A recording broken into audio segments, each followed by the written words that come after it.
ওড়িশার পর এবার হরিয়ানায় বাংলাদেশি সন্দেহে মালদার হরিশ্চন্দ্রপুরের 7 পরিযায়ী শ্রমিককে আটক করে হেনস্থার অভিযোগ উঠল। এই ঘটনায় ক্ষোভে ফেটে পড়েন তাদের পরিবারের লোকেরা।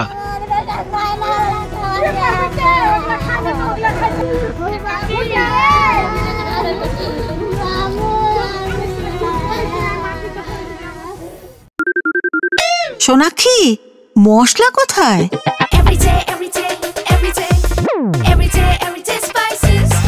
এভরিডে মশলা, দেশের স্বাদ।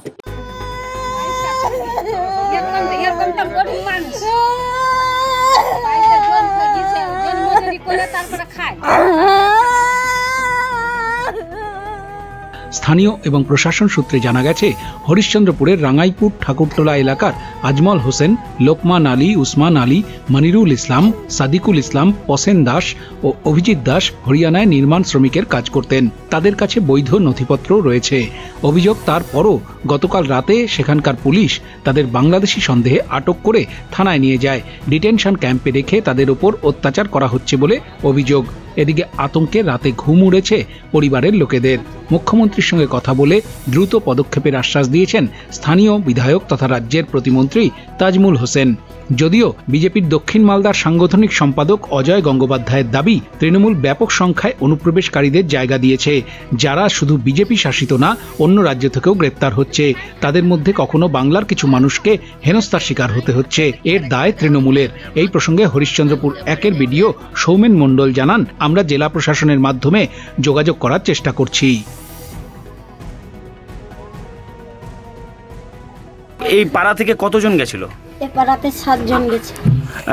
কোথায় গেছিল? হরিয়ানার কোথায় গেছিল? গুরুগ্রাম। ওখানে থাকতো? হ্যাঁ। কিসের কাজ করতো ওখানে?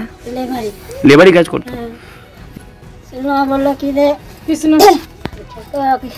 কাজ করে যাচ্ছিল, বলছে কি আবার রুমে বসতো, বললো কি ওখানেই তো ধরে নিল পুলিশ। আর ওখান থেকে আমরা অন্যজন ফোন করে বললো যে তোমাদেরকে ছেলে ধরে নিয়েছে।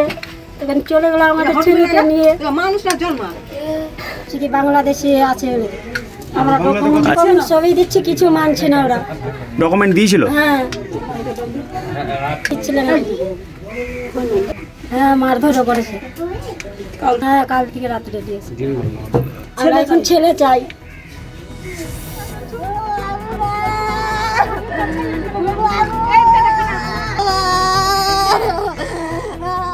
হরিশ্চন্দ্রপুর থেকে সৌরভ মিশ্রের রিপোর্ট, উত্তরবঙ্গ সংবাদ।